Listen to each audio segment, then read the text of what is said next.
अस्सलाम वालेकुम एवरीवन, कैसे हो आप सभी। आई होप आप सब खैरियत से होंगे। अल्हम्दुलिल्लाह हम भी बहुत खैरियत से हैं। इतनी ठंड हो गई है, सब कह रहे थे खिचड़ी के बाद सर्दी चली जाएगी, पर हमारे यहाँ ना उल्टा हो गया है।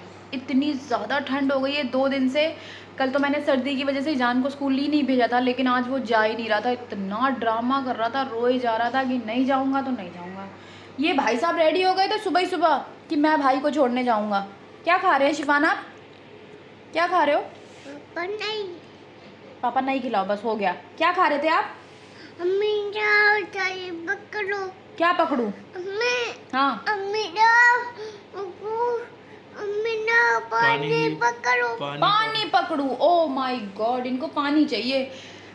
शिवान सब कुछ बता देते हैं, अभी लाना नहीं बोल पाते हैं। पकड़ो, ऐसी चीज़ वैसी चीज़ पकड़ो। वो उठा दीजिए जान पापा, वो ग्लास में रखा हुआ है। आप मत जाइए शिवान, आप मत जाइए। वो देखो वो रखा ग्लास, वो पानी रखा, उठा लो जाओ ग्लास में है?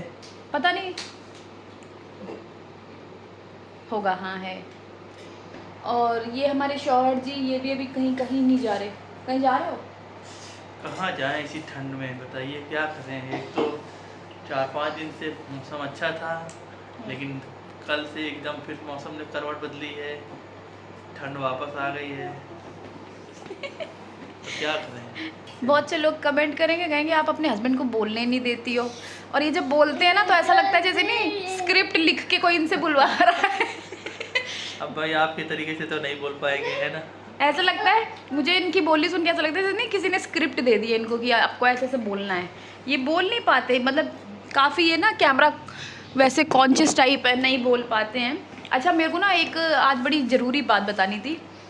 एक लोग ने ना मेरे वीडियो पे ना एक कमेंट करा, एक नहीं कई लोगों ने, कि आपने क्या करा, अपने हस्बैंड को अलग रखने के लिए आपने क्या करा।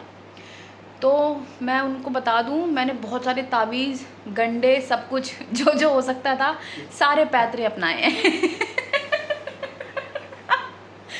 तो अब मेरे हस्बैंड मेरे साथ अलग रहने लग गए। पता नहीं लोग क्या क्या पूछते हैं, कैसे कैसे सवाल पूछते हैं। बहुत आप लोग ये जानना चाहते हो कि मैं अपने ससुराल में क्यों नहीं रहती, इन्हीं से पूछते हैं। बताइए क्यों नहीं रहते हम वहाँ पे। हमारा गांव यहाँ से लगभग 30 किलोमीटर दूर है, इस वजह से रोज़ का आना जाना सर्दियों में नहीं हो पा रहा था। और अम्मी ने भी बोला था कि बेटा आप जहाँ पे आप रह रहे हो, काम कर रहे हो, वहीं शिफ्ट हो जाओ। इसी वजह से हमको यहाँ शिफ्ट होना पड़ा, नहीं तो कौन अपनी माँ को छोड़ के रहता है अकेले अलग। फिर पता है ना, टाइम रात में लेट हो जाता था, बहुत लेट हो जाता था, 8-9। फिर ये गांव का इलाका है, ये शहर नहीं है, सड़कें चलती नहीं है यहाँ पे। यहाँ पे आपको 6 बजे के बाद 7 बजे के बाद एकदम सन्नाटा छा जाता है, कोई नज़र नहीं आएगा। और फिर डेली 30 किलोमीटर आना जाना। और फिर छोटा सा दिन होता था, 11 बजे यहाँ पहुँचते थे, 4 बजे फिर यहाँ से भागते थे। और कई बार रात में भी इमरजेंसी काम आ जाता था तो फिर वहाँ से भागना पड़ता था। फिर अम्मी लोग सब लोग कहने लगे कि अब तो बीवी है तुम्हारी, बच्चे हैं, खाने पीने की भी कोई टेंशन नहीं है, अपना वहीं पे कोई किराए वगैरह पे कमरा लेके रहने लग जाओ। तो इस वजह से हम रहने लग गए। मैं वहाँ रही हूँ 2 साल, जब ईजान मेरा नहीं पेट में था, हुआ है 6 महीने तक, तब मैं वहीं रही हूँ। उसके बाद हम लोग आए हैं, और जब से अब यहाँ पे रहने लग गए हैं तो वही लाइफ जो है, अभिजान को स्कूल में डलवा दिया है। और फिर अब डेली अप डाउन नहीं हो पाता है। छुट्टी वाले दिन ही हम जाते रहते हैं, पर किसी को कोई ऑब्जेक्शन नहीं है मेरी फैमिली में, मतलब मेरे ससुराल में किसी को कोई ऑब्जेक्शन नहीं है। सब खुश हैं कि जहाँ आपका काम धंधा हो आप वहाँ रहो, कोई प्रॉब्लम नहीं है। आप आते जाते रहो त्यौहार पे, वैसे आप फैमिली फंक्शंस में, वैसे अम्मी से, अब अम्मी आ रही हैं कल। एक तो अम्मी की दुकान, ऐसा लग रहा है अम्मी सब कुछ भूल गई हैं दुकान के चक्कर में। उनकी दुकान नहीं बंद होनी चाहिए, मतलब वो दुकान ही नहीं छोड़ सकती अपनी। अब मैंने कल बहुत रिक्वेस्ट करी है कि अम्मी 2-3 दिन के लिए आ जाओ, बच्चे बहुत याद कर रहे हैं। तो देखो कह रही हैं कि कल आऊँगी इतवार को, सोमवार भी हो सकता है, मंगलवार भी हो सकता है, और कहो अगला हफ्ता भी हो सकता है। अम्मी की बात नहीं करो, अम्मी मेरी दुकान नहीं छोड़ सकती। और यहाँ आ भी जाएंगी, इनसे कहेंगी भैया जाने दो, दुकान बंद पड़ी है 2 दिन से, सब ग्राहक लौट के जा रहे होंगे। पता नहीं ऐसा उनकी दुकान में क्या है, मतलब उनको कुछ नहीं, बस उनका टाइम पास हो जाता है। इसीलिए हम लोगों ने भी सोच के दुकान को खुलवाया कि अकेले उसमें उनका टाइम ही पास हो जाता है। नहीं तो कोई भी इंसान बुढ़ापे में जब अकेला होता है ना, तो उसके लिए कुछ ना कुछ तो ऐसी चीज़ हो जिससे उसका टाइम पास होता रहे। हाँ, बस अम्मी उलझी हुई हैं। अम्मी उसी में सब में अपना, वही देखो दुकान ही पे उनका खाना चला जाता है, वहीं खाना पीना खा लेती हैं, अपना नमाज वमाज वहीं पे दुकान पे पढ़ लेती हैं, वहीं पे दुकान ही पे उनका सब कुछ जो है, दुकान है उनका। तो ठीक है, हमें कोई ऑब्जेक्शन नहीं है कोई। और पता नहीं भाई उनकी आमदनी तो हमें भैया पता नहीं है। वही अपना उसी में कुछ कुछ करती रहती हैं, थोड़ा वो सामान भर लेती हैं, फिर उसी में मतलब वो उसी में उलझी हुई हैं, उनका अपना बढ़िया चल रहा है। तो हम लोग कुछ नहीं कहते, अपना कर रही हो ठीक है, अच्छा है। और अच्छा हाँ, और एक और क्वेश्चन का आंसर देना था मुझे।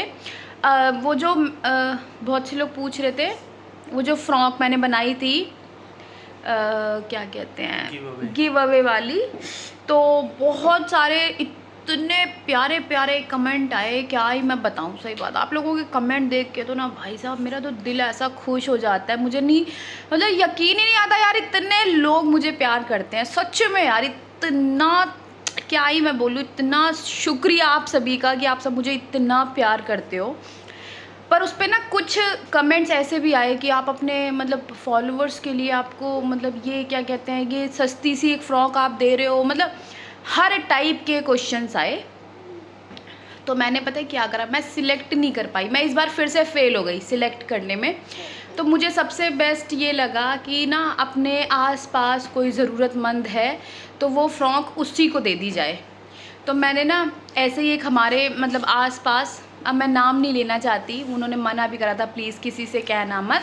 और आप तो जानते हैं हमारी पूरी फैमिली हमारा व्लॉग देखती है, तो बस मैंने किसी ज़रूरतमंद को वो दे दी। तो बस अगर, और मैं फिर से करूँगी। अब मुझे ना ये बड़ा अच्छा लग रहा है गिव अवे वाला, मतलब अब की मैं दिल्ली जाऊँगी ना, मैं बहुत एक दो चीज़ें नहीं रखूँगी, ज़्यादा चीज़ें रखूँगी, ताकि मेरे कुछ मतलब 2 3 4 जो भी फॉलोअर्स हैं, कम से कम 5 चीज़ें तो होनी चाहिए कि 5 लोगों तक डिस्ट्रीब्यूट हो जाए। तो और हाँ, अगर आपको इस तरीके का कुछ पसंद आए तो वो बताइए। अगर आप चाहते हैं कि मैं कुछ अपने हाथों से बनाऊँ तो भी बताइएगा कि हाँ आप अपने हाथों से ही कुछ बना के दीजिए। तो अभी हम रमज़ान से पहले फिर एक बार गिव अवे करेंगे। वो वाली फ़्रॉक तो मैंने गिव अवे नहीं करी, किसी ज़रूरतमंद की मदद कर दी बस। तो मुझे बड़ी तसल्ली हुई कि चलिए किसी के काम आ जाए, किसी को अच्छा लगा। तो बस यही 2-3 बातें मुझे आपके साथ शेयर करनी थी। और भी अगर आपको कुछ भी पूछना हो प्लीज़ कमेंट करा करिए। कमेंट के जवाब नहीं मिल पाएंगे बराबर, लेकिन एक बड़ी वीडियो मैं ज़रूर बनाऊंगी आपके सारे सवालों के जवाब देने के लिए। थैंक यू सो मच इतना प्यार देने के लिए, लव यू ऑल। अब फिर से किसी अच्छे से ब्लॉग में आप कुछ बोला करिए, फिर पता है लोगों को क्या लगता है कि मैं बहुत ज़्यादा बोलती हूँ और आपको बोलने नहीं देती हूँ। बोलो। बहुत बहुत शुक्रिया आप लोगों का इतना प्यार और सपोर्ट करने के लिए।